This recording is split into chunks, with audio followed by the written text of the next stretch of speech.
Candido. He is a pain management physician and professor of clinical anesthesiology at University of Illinois, Chicago.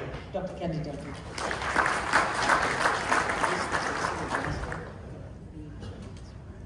Well, we've seen some tremendous talks. I'm humbled to be following Dr. Beal and Dr. George Cheng Chen, two noted authorities on regenerative medicine. I'm not a noted authority. I have a lot of real-world experience, and I want to preface my discussion by stating I don't use bone marrow aspirate, I don't use adipose-derived stem cells.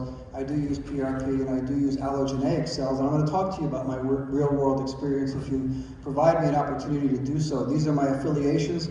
I've been a program director for 2 pain medicine fellowships in Chicago, most recently at the Advocate Masonic Hospital that I led that program for 14 years. Before that, I was at Loyola. I've published 210 scientific papers, and I've about 100 textbook chapters. I've delivered 1,000 lectures. I want to talk a little bit about the use of these therapies for neuropathic conditions of the head and face primarily, but I want to preface it again by stating that we don't have any solid evidence in favor of the use of these products for what I'm going to describe.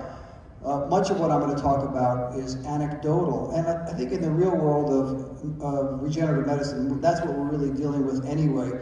Besides what you saw Dr. Beal propose, which was a really in-depth look at intradiscal therapies, and then Dr. George Cheng Chen on his topic, we do not have any data really, except for a couple of papers I've published on the use of these products. I use umbilical cord-derived stem cells, and I'll describe why. Now, the landscape of regenerative medicine is changing rapidly. You should know that.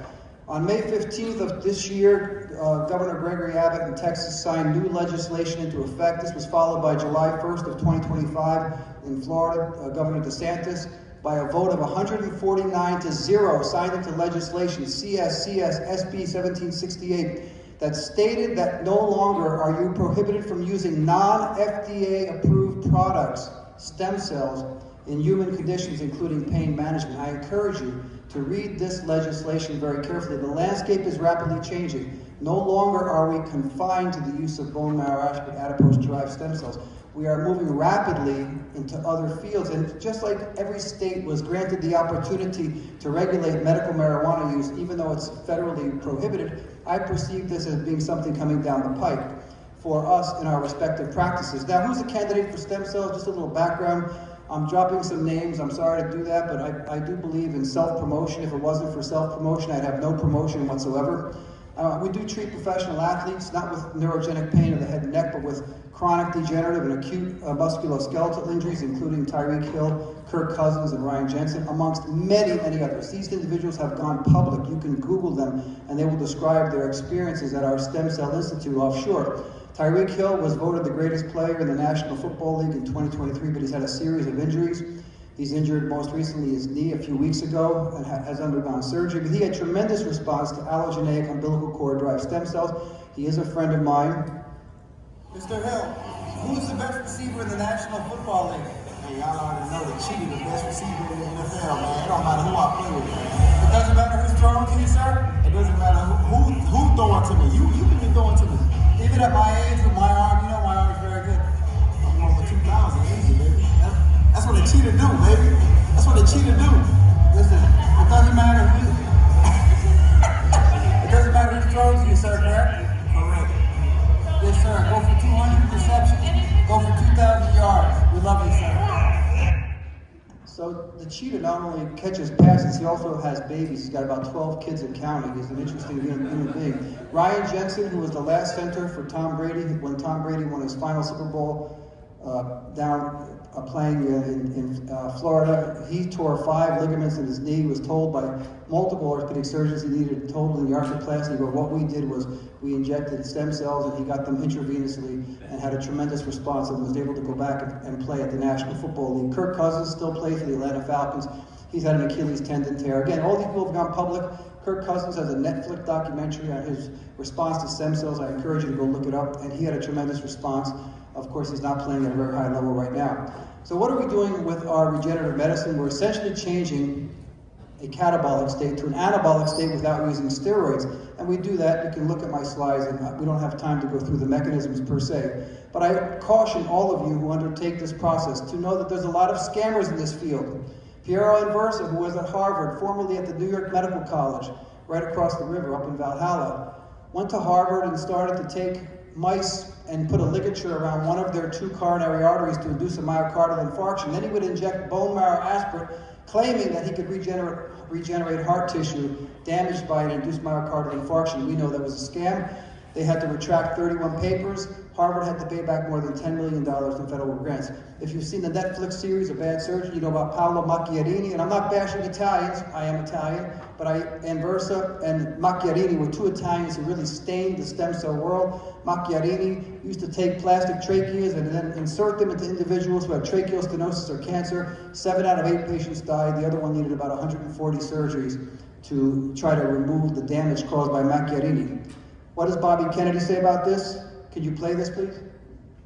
An experimental drug that, you can do that. You ought to be able to do that. You shouldn't have to go to Antigua. You shouldn't have to go to Antigua to get stem cells, which I had to do for my throat. Right. And they helped me enormously. Mm-hmm. Why did I have to go to Antigua for that? We don't want to have the Wild West. We want to make sure that information is out there, but we also want to respect the intelligence of the American people, the capacity of people, which... So Bobby Kennedy went public, Bobby Jr., on June 5th of this year, described his experiences on the island of Antigua with allogeneic umbilical cord-derived stem cells for his spasmodic dysphonia, which is a neurological condition. He's about 50% improved. I had a privilege of spending an entire day, March 5th this year, with Secretary Kennedy at HHS to describe our experiences with allogeneic stem cells for the federal government.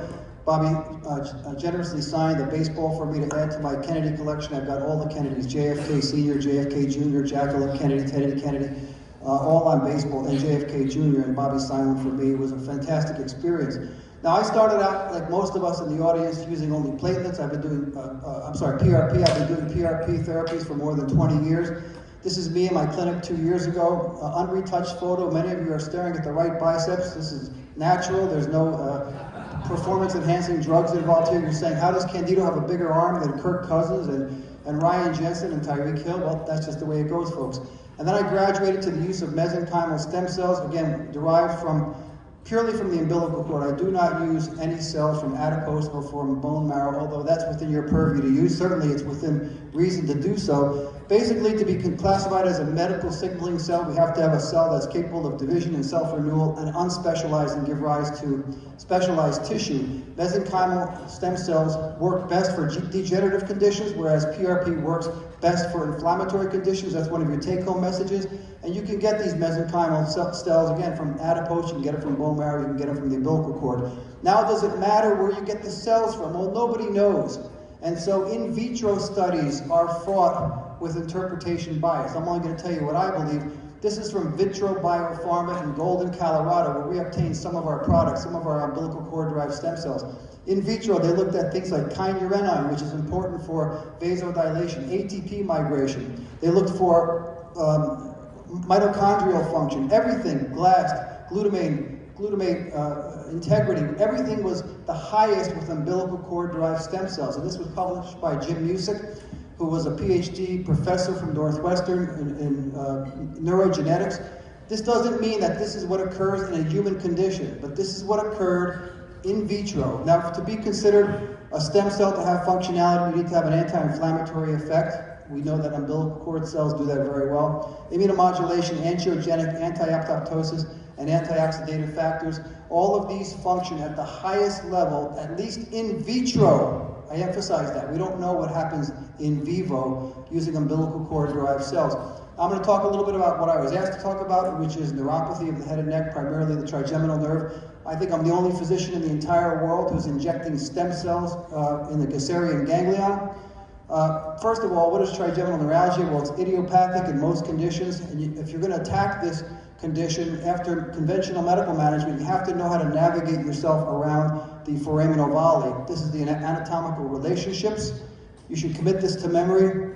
We basically start off on the ipsilateral side, choosing a position about 3 centimeters from the lateral corner of the mouth. Dr. Beal is a world-famous radiologist. He probably recognizes how to do this better than anybody else, maybe besides myself. You could use fluoroscopy, you could use ultrasound guidance, although I don't recommend it, it's very tedious.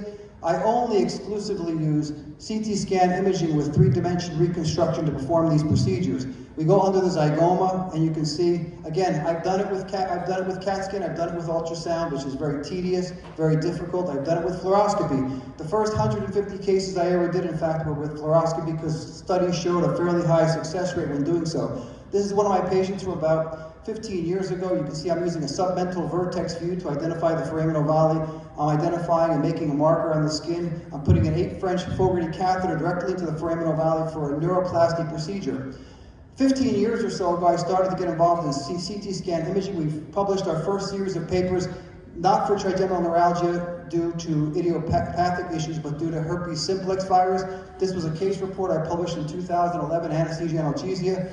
I call this an STP procedure, doing this procedure under CT scan imaging. Anyone know what STP stands for? Sphincter tightening. Sphincter tightening procedure.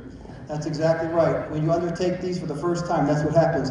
So I'm driving the needle towards the foramen ovale. You can see it driving towards the ipsilateral pupil. This is a rostral view. These are the only images ever published of all 3 rami of the trigeminal nerve and the Gasserian ganglion, the V1, V2, and the V3 nerves. We published this in anesthesia analgesia. You can see a sagittal view, again, all 3 rami, and this is the axial view showing the needle in the Gasserian ganglion. Recently, we published our data using mesenchymal stem cells. We use 5 million umbilical cord-derived allogeneic stem cells per side for chronic recalcitrant trigeminal neuralgia. This was an individual who failed microvascular decompression or genetics procedure. This was my team, including Dr. Prodromos, who actually owns the institute. I'm doing a right-sided procedure here. You can see my technique. Using sterile approach. If you look on this image with CT scan, 3-dimensional reconstruction, the red arrow points to the blue straw, which is my 22-gauge 5-inch Quincke needle directed towards the foramen ovale, entering the foramen ovale. We do not use contrast before injection because contrast can influence and denature the cells. This is a left-sided procedure. Again, if you have a discerning eye, look at the red circle, you see the needle entering the foramen ovale, and here's another picture of it. I was privileged to work with Dr. Navani, our lead host here, on several papers for the American Society of Interventional Pain Physician, talking about what is the way to really do regenerative medicine. These are great papers. I encourage any of you who practice in this sphere to avail yourself. These documents are available online as PDFs. You can download them gratis. You need to understand what SIPP understands about regenerative medicine because they do all the meta-analyses and systematic reviews. They know the levels of evidence respectively for each of these techniques. And so you have to remain in compliance with the FDA at least until May of this year in Texas, and at least until July 1st of this year in the state of Florida.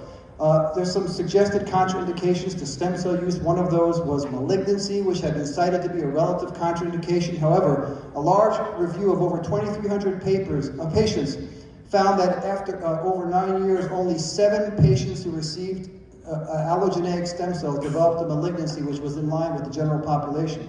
You need to do these procedures under direct visualization. Again, I'm a fan of CT scan imaging, not much a fan of ultrasound use for central neurological conditions of the trigeminal nerve or the other cranial nerves. Avoid corticosteroids for 2 to 3 weeks before the procedure and avoid NSAIDs for at least a week.